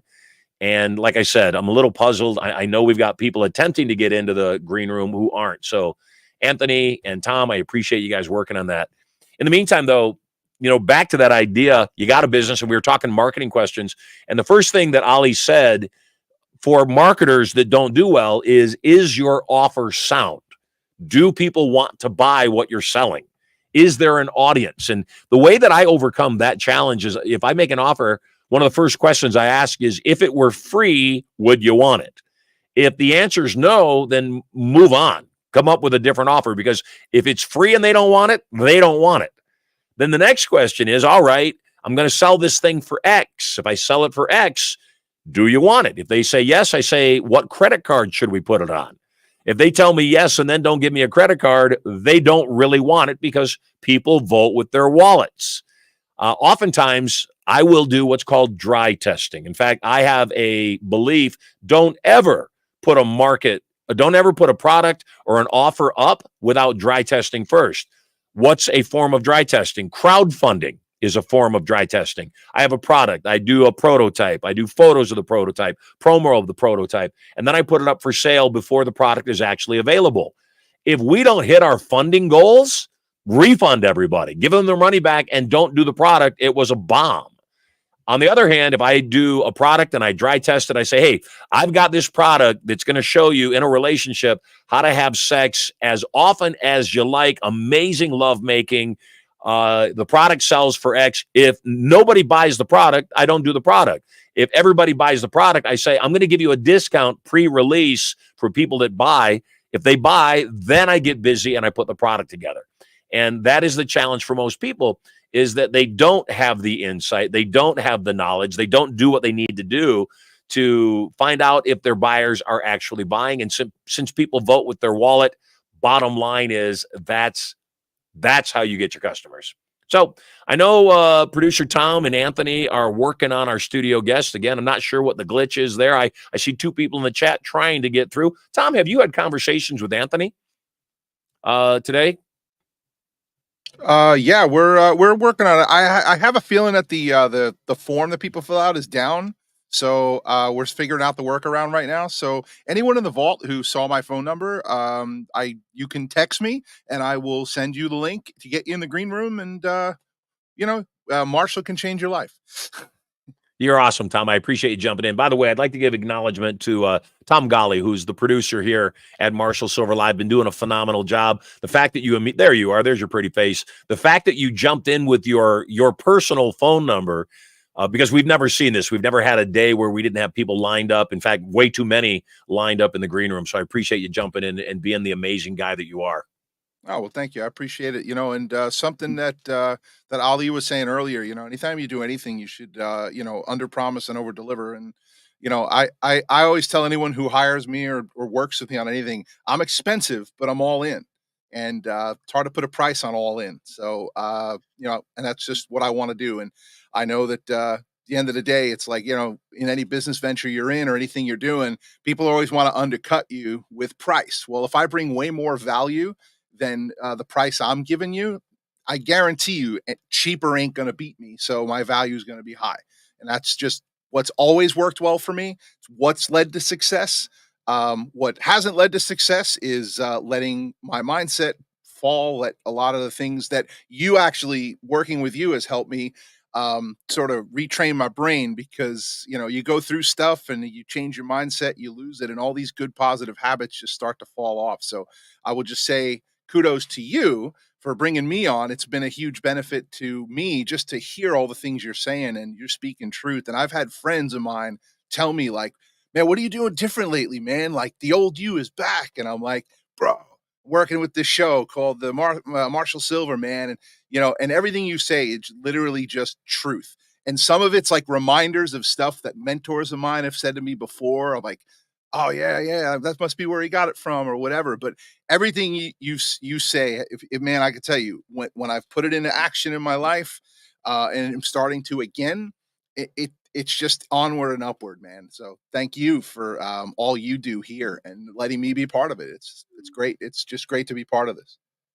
Well, you have something that is a unique quality that when people have this quality, they win. And the quality is wanting to do things well, regardless, whether you're getting paid for it, no matter how much you're getting paid for it, just wanting to do it well because of pride. And so you've gone above and beyond. You clearly care about how this show looks. If I request anything from you, you jump on it immediately. When I was a young man, I got a job in a gas station, and I swore I would never work in a gas station, that it was beneath me. Well, living on my own, I needed to get a job, and the only job I could get. Now I swear I'll never do something, because the moment I swear I'll never do something, immediately I'm in a position where I have to do it. But I decided if I was going to pump gas, I was going to be the best gas pumper of anybody of all time. And because I decided that I would pump gas well and cheerfully and go above and beyond, when people would come into my gas station, even for self-service, even though I wasn't required to pump their gas, if I had the time, I would go pump their gas. And my first job in broadcast, I got because a guy would come into self-serve about once a week. And every week I'd check his tire pressure. I'd check his oil. I'd check his, water in his radiator while I pumped his gas. And one day he said, "You're amazing. Your work ethic. I don't have a job for you, but I'll give you an internship. It's an unpaid position, but you'll learn all about radio."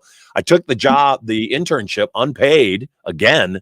And because of that, got my first paid gig 2 weeks later inside of radio. I have a guy down in San Diego. His name is Adam K. His handle on Facebook is Adam K. Bay, because it's just a nickname he had as a youth growing up. But this guy, he's remarkable. And I want to give a shout out. I doubt that he's listening, except Adam K on Facebook. So if you go to Adam K. Bay, you put a note in, say you heard about him on Marshall Silver today. Here's a guy that 3 times I have had audio visual needs, whether camera work or I had technical challenges. And because he lives in Carlsbad, where my beach house is, he reached out on Facebook, said, "Hey, I'd be happy to help you." Came over and helped. And when I've offered him money, refuses to take compensation, says no. And so the other day he posted a need on Facebook. And the second I saw it, I've been looking for a way to bless him back, because that's his nature. And you did the same thing. You came on, you jumped in, we had, some meetings, and you solved some challenges for me, didn't ask me for anything. And so it is with great joy that I have you on this team. You have made my life easier. You have, it's been a blessing. So wanted to say thank you for that. I know you're working on getting Wendy on. I know she has a great question that I would love to get her on the air. And I saw another viewer also wanted to get on the air. So I will let you get back to that. Thank you for being you, Tom. Thank you for everything you do for me. And I appreciate your care of our guests. No, I appreciate it. And by the way, I was also texting more friends of mine to go like, hey, we need some guests on the show. Can you jump on? And got to tell you, man, this is a great show. Wendy's going to be awesome. I'm going to go screen her real quick. I'll let you know when she's ready. Yeah, you know what? You don't even need to screen her because I already screened her question. So yeah, as soon as she is technically able to get on the air, go ahead and put her in the green room. I'll see it and I'll go to there. So thank you, brother. Yep. All right. So again, we're brand new, and this is one of the things I talked about with a guest we had on previously, Sean Kelly. Sean Kelly has a digital social hour, and his success with his podcast has been amazing. In a year, he has gone from 0 to 1 million subscribers on Facebook. He's got, I think, 11 million followers on Instagram, and just crushed it. And I asked him the same question that I ask a lot of people that launch their businesses. And the question is, in the beginning, how was it? And inevitably, people will tell you in the beginning, it sucks. Except I say everything begins. Everything starts. And if you can get through the suck, if you can get through the tough time, then what happens is everything gets substantially easier. So today's no exception. Like I said, we're taking at least 1 or 2 of your calls at Marshall Silver Live. And right now, I want to go to our guest, Wendy Thompson. You are live on the air on Marshall Silver Live. Welcome home.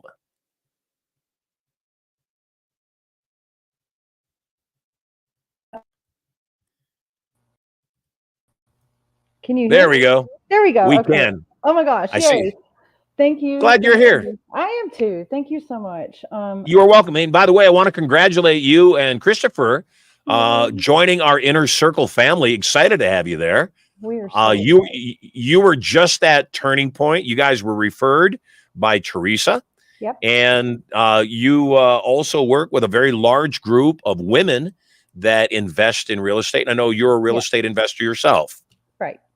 Yep. So where are you calling in from, by the way? Where are you right now? From Pueblo, Colorado. That's where we are Awesome. for now. Yeah. So this question really is definitely a real estate question. So I know that I had mentioned to you at Turning Point that I had been put in this very unique position to pre-sell brand new Class A multifamily apartment buildings. And I was the top salesperson in the company. I have pre-sold over $1.5 billion worth of that real estate. So what has happened now is that they have, as a reward, which it feels more like a punishment, they have offered me a VP level position in Houston. I already lived in Houston 18 years. It is obviously not something I would be excited about. And the question is really what to do, because if I don't accept this job, and I have not worked in a W-2 job since 2016, then I'm leaving literally $150 million minimum on the table. So that is a huge consideration. The other piece of that is one of the things that made me unique relative to the other people on the sales team is that I know most of the people that I brought in. They are primarily women that are in my real estate network. And so if I leave the company, their inside track, their insider is gone. And I'm really struggling with that. It's like, how do I serve 2 masters? And also, as far as getting any kind of hybrid or remote position, that is absolutely a hard line that they will not go across. So I'm really struggling with this. I don't know what to do. And with all these other things going on, I know there's some things Teresa and I are going to be talking with you about as far as our women real estate investors. And there's another person I definitely want to bring in because of who they are and how that ties into everything. And so I've got all these other projects going on that I'm very passionate about. But at the same time, right now, we basically aren't going to have any income for another 6 months. And so it puts us in a kind of a black hole, gray, scary area. And I honestly, I've written this page of pros and cons, and it's not helping me. And I'm a yo-yo that has been stretched past the limit because I've bounced from yes to no to I want to jump off of a bridge for the last 2 weeks. So if there's any insight that you can, offer from somebody that's on the outside and not so close into this. Yeah, absolutely. Lots of insight. And I'm glad that you are exactly the reason I'm doing this broadcast. And again, I think there's so many people that just don't have anybody that they can ask the tough questions. So I want to back up a couple things. Number one, you don't recognize your power right now. That's part of the challenge. The company you're working with has said, look, you're doing your job so well, we want to give you a promotion. Right. Part of that promotion is you got to move to Houston. You don't want to move to Houston. They're saying if you don't move to Houston, we're not going to work with you anymore. Right. Well, I'm not sure I believe that. First and foremost, because they're offering you what they're calling a promotion, so they recognize your talent and your ability. They know what you've been doing. Number two, you mentioned that you've brought the majority of the investors into the project that have been brought in. You brought them. Right. You have all the power right now. So if I were sitting in your shoes, first thing I would say is let's get clear with the company. I would get very clear. I say, let's get clear. I'm not going to do what you demand me to do, and I will not be pressured. So let's start by redefining our relationship. First and foremost, I believe in the project, which is why I'm involved. I'm not interested on any front in moving to Houston, nor is there any real reason to have me move to Houston. The only thing that would make me move to Houston is if you gave me a very large amount of money for making that move. I'm guessing you're probably not going to come up with that amount of money. And I would pick a number that frankly was so big that I would be okay with moving.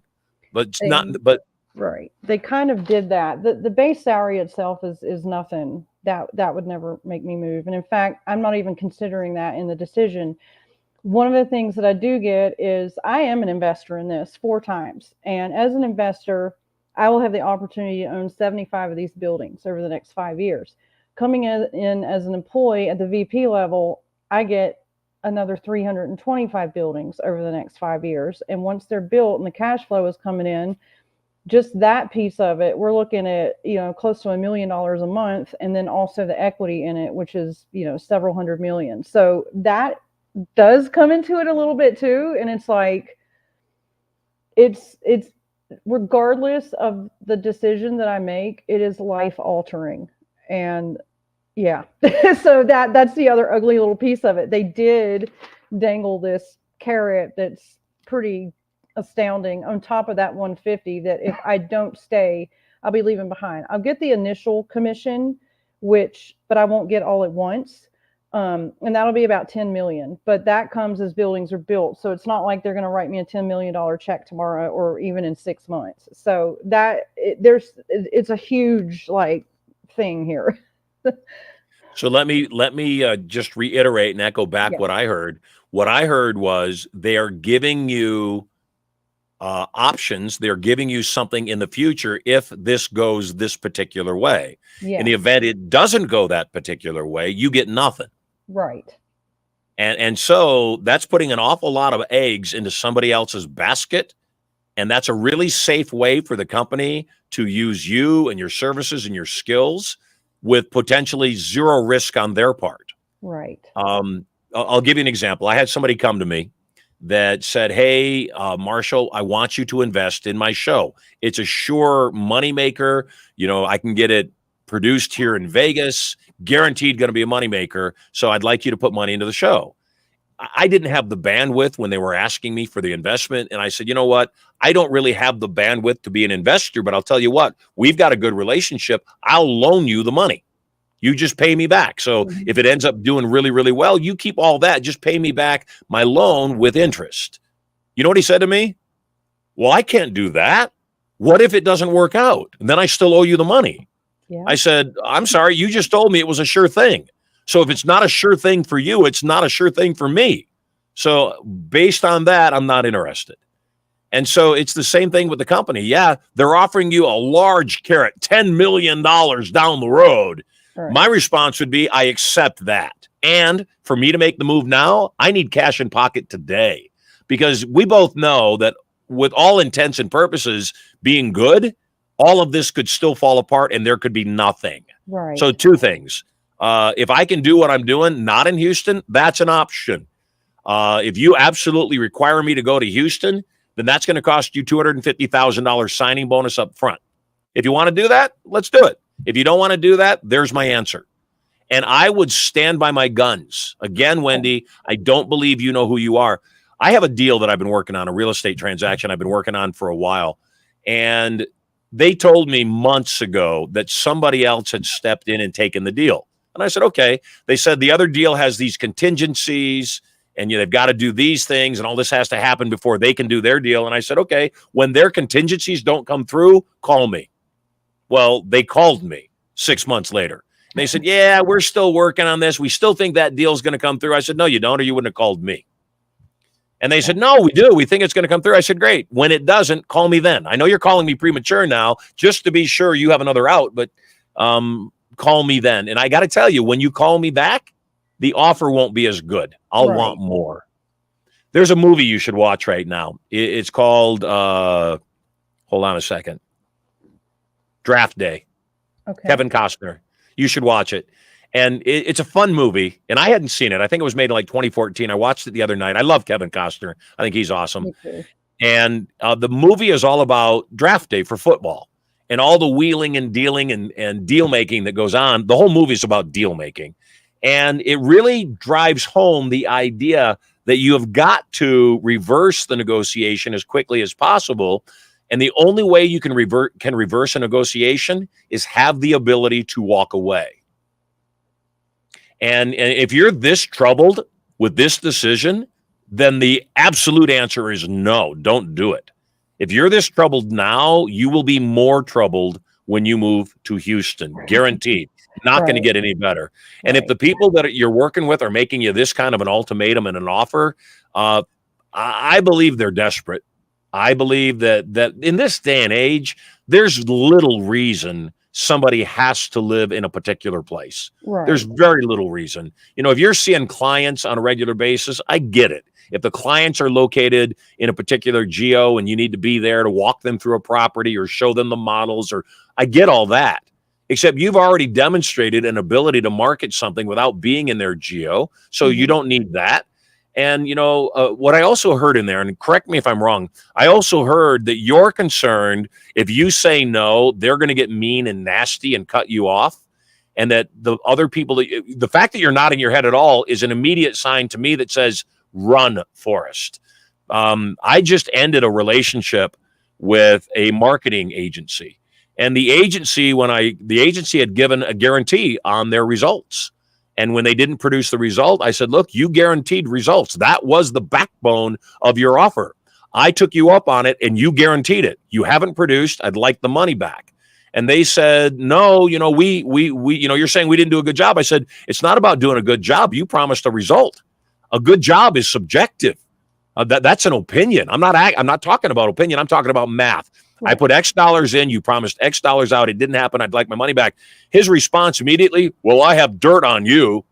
I said, first and foremost, you don't have any dirt that's not public knowledge because there is none. Right. Secondly, the fact you just mentioned you have dirt on me, the fact you even need to think you have dirt on me is even more reason I would never want to do business with you going forward. Will they refund? I don't know. Will I have to sue them? Probably. The fact of the matter is, if they are in any way indicating and you feel threatened by anything they've said, that if you don't want to do their deal, that they'll axe you altogether, run. But here's my prediction. And I'm seldom wrong in this kind of a circumstance because I don't give advice when I think I'm going to be wrong. Right. My prediction is they're not going to cut you off. My prediction is you're not going to have to move to Houston.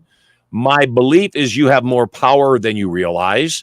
And if there is a chance that this won't work out, if there's a chance, if you're seeing the red flags already and you think that anybody you bring in has the chance to lose, even if the principals are saying, oh, there's no way, this is such a great deal, nobody's going to lose.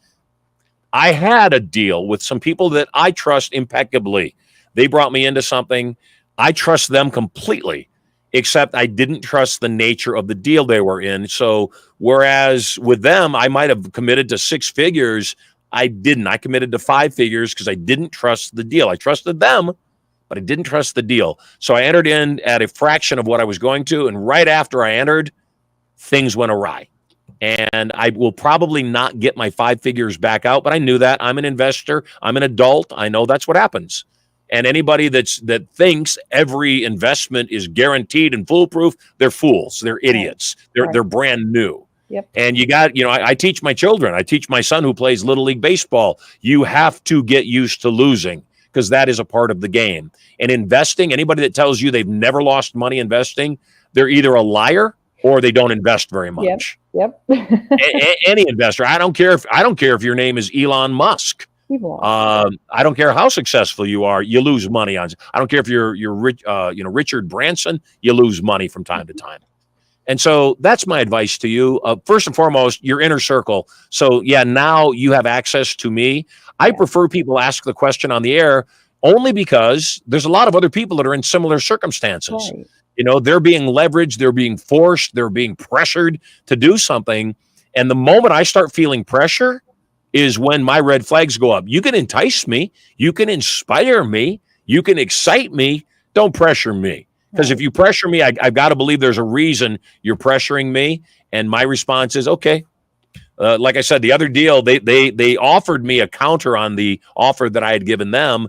And I said, yeah, the other person's offer is better, but they haven't been able to put it together in 6 months. I can put mine together in 30 days. So all I can say is if time is meaningless to you, go with them. If you want to get this done now, go with me. And no, my offer won't get any better. That was it. In fact, my offer's worse. Now I want this because you've been wasting my time. Love it. So again, I this call was designed to give you your courage and certainty back. And again, you are the most important element of their business right now. That's the reason they offered you a position. And even though it's not what you want, it's the Peter principle. You're being promoted to a position you don't want. Tell them I'm not interested in moving. Mm-hmm. And I would only be interested in the position under these terms. And if you're not offering me these terms, we can either keep it status quo like it is.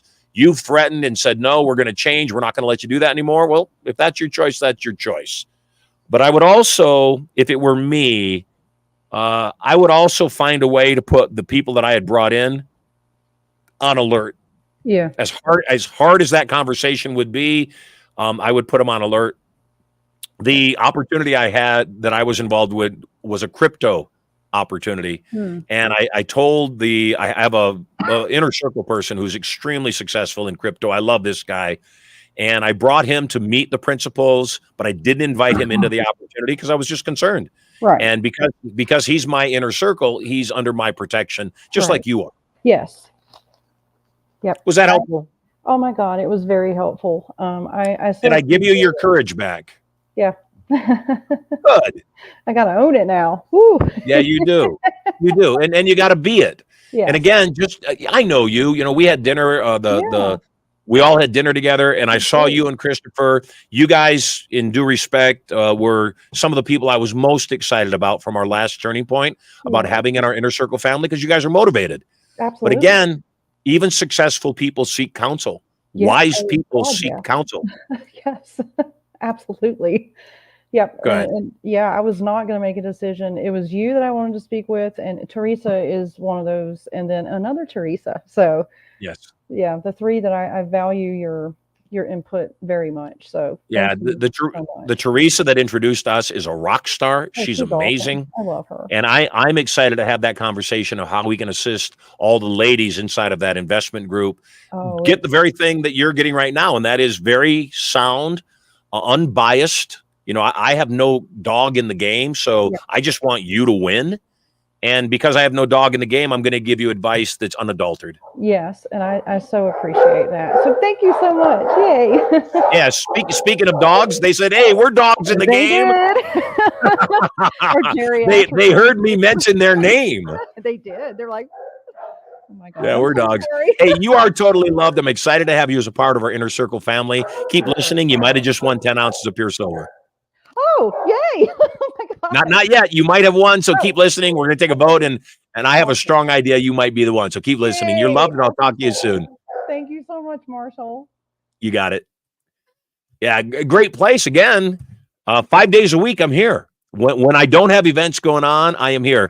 Today is Wednesday. Tomorrow, I will not be taking calls. I will be on the air with a guest for tomorrow's show. I am traveling during the second hour of the show, so I won't be taking calls. So either today or Friday. Coming to the stage with an excellent question, I have the beautiful Chelsea. Welcome home. Hi, Marshall. How are I'm you glad you're today? here. I'm always awesome. Where are you calling in from? I am calling in. I just got back from the gym, so I have like no makeup on, but I had a nice little run this morning and from Salt Lake City, Utah. Fantastic. What's your question? Yes. So my question is meditation. Trying to change my cognitive thinking errors and that repetitive thoughts. And so my question to you is how to change. I just am struggling with my repetitive thoughts and changing.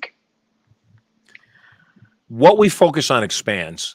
And so part of the challenge for anybody, and that's part of the reason that this is a daily broadcast and not a weekly broadcast. Once a week is not enough. It's got to be something that we adhere to every single day. And, you know, one of the challenges that people have is we grow up, we have cultures, and we have realities presented to us that make us think that things are a certain way, and that way may not be true. My mother programmed me growing up to work hard so that I could get ahead. It took me finding a different mentor who worked smart for me to realize that hard work just gets you more hard work. And so meditation, hypnosis, subconscious reprogramming, all of the above is designed to open up the neural pathways of our mind, the receptors of our brain, so the path of least resistance takes us to a location we want to go to. And so it's the same thing. If I, every single day, when I go to reach for my cup of coffee, grab that cup of coffee with my right hand, even if I'm left-handed, if I always reach out and grab that cup of coffee with my right hand, even though I'm left-handed, that is what I will naturally do. If I tell you to cross your arms right now, you'll put one arm above the other one. And when I ask you to cross it with the other arm on top, it will feel awkward to you. So when we're doing something wrong, doing it right will feel wrong to us. Meditation is broad, and even saying, I meditate doesn't mean anything to me because everybody has a different meaning on meditation. When I program myself, there are 3 elements that go into my personal programs. First, it's a program about me. I don't ask for the world to change. I don't ask for God to bring me blessing. I ask God, in my form of meditation, in my prayer, I ask God to let me use the gifts God has already given me.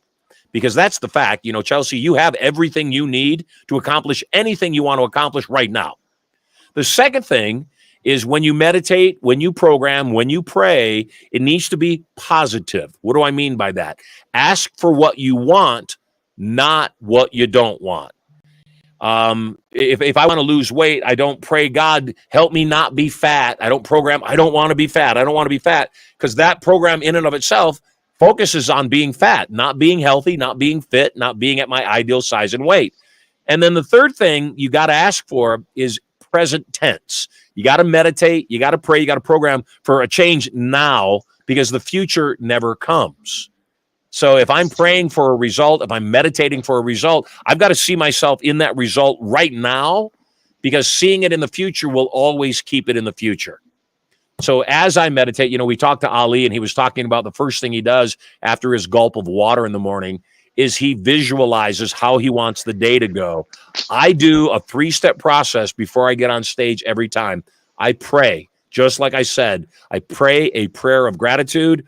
I visualize. And then the last thing I do is something that we call a mind trigger. I have a trigger that I've created where I clench my right hand into a fist. I say, power, power, power, and it releases all sorts of programs that were placed in my subconscious mind previously. So pray, visualize, and then trigger. All you got to do. Have you been to Turning Point? I have. Awesome. I thought so. Yes. So great to see you again. Good to Everything see that you. we taught you at Turning Point, live personified. We got to wrap up the show right now, but I want to tell you, keep listening. You just might win. Make sure you tune in tomorrow morning, because tomorrow morning I will make the announcement of who won today's silver. So you are loved. Hey, I'm Marshall Silver. I am out of time. Gotta go, baby. And if you listen to the show, Kelsey, I saw you were in the green room. We'll get you on tomorrow. Actually, not tomorrow. Get you on Friday when we start taking calls again. You are loved. You are amazing. I'm Marshall Silver. Recognize as you walk through the day your power. Realize that you're a gift to the planet. The whole world's a better place because you're here. And in particular, my life is blessed because of you. Until we chat tomorrow, have an awesome day. I'm Marshall Silver at Marshall Silver Live. Take care.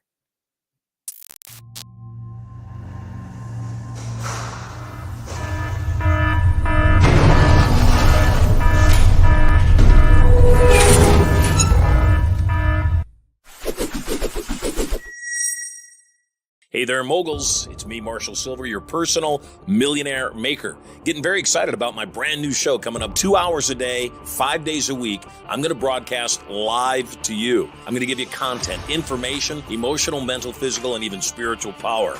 I'll also invite some of my cool multi-millionaire and billionaire friends onto the show to give you more direction, more advice for having it all.